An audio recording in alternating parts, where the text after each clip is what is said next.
Yeah, now you're getting into the murky water, Dave. Free will is a weird one to wrestle with.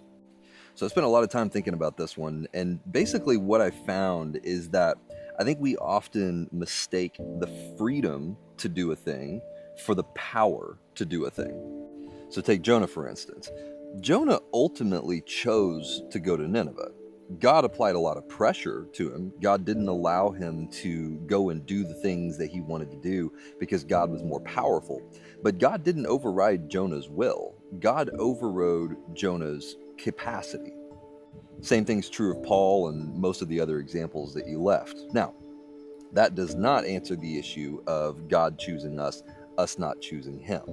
So let's address that one. So you could say, well, if we are incapable of choosing God without him choosing us, then where's the free will in that? How do we have the freedom to choose him if we're not even able to? But once again, this comes down to the same issue of it's not a matter of the freedom to do a thing, it is the capacity to do a thing. So I live in the United States. I have the freedom to go start a business, build that business up, and become very successful. But I have not yet been able to accomplish it because the resources that I needed to do it and a number of other factors that would need to come together for me to be successful in that endeavor have not come together in that way. Now, does that mean I don't have the freedom to go start a business and become as successful as Jeff Bezos? No. It just means that I have not had the skills, resources, and timing come together in such a way that's allowed me to accomplish that result that I wanted to accomplish. I have the freedom. I lack the capacity and resources. Now, one could argue that if God didn't give us the capacity to fully actuate on our will, then it's not really free. And I take issue with that argument for one reason, because then the issue becomes, at what point in release of that limiter do we become free? Because let's say God gave us the actual capacity, the capability to do anything that we want in the earth, to conjure up things magically, to fly, to reform the earth in whatever way we come up with, right? He gave us the full capacity and capability to do anything. Well, what about heaven?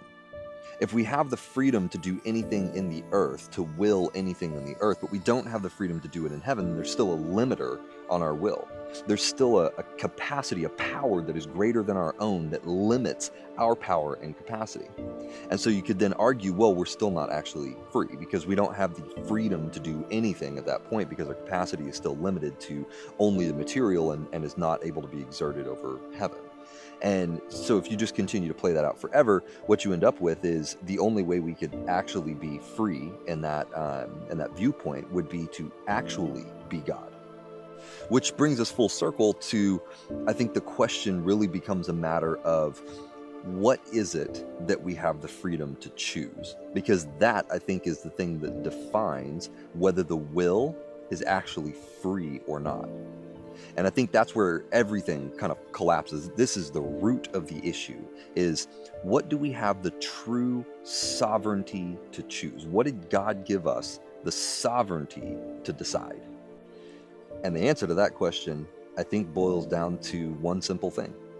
We have the sovereignty to accept his call or to reject it. That's the only thing that we truly have complete and absolute sovereignty to decide. Everything else is limited by capacity. But that one thing is the one thing we have the sovereignty to decide. And of course, again, you can go back to the scripture that says that nobody can come to him except those who are called. But it also says that for God so loved the world, he gave his only begotten Son, so that none would perish and all would come to everlasting life, which means that God's intention and desire is that all would come. And he couldn't say that his intention and desire is that all would come and then also not give every single person the opportunity to respond to that call. And so I would make the argument that every single person, at least once, if not more than once in their life, will have the opportunity to respond to that call. Every single person. And the sovereignty in that moment, when that call arrives, that is what your free will is for. If you get nothing else right in this life with your free will except that one thing, then you've won. You've succeeded. Free will has accomplished its task. Because everything else is going to be limited by capacity and power and structures and all the other things that prevent you from acting on that free will. But that's just because that's not what the free will was for in the first place.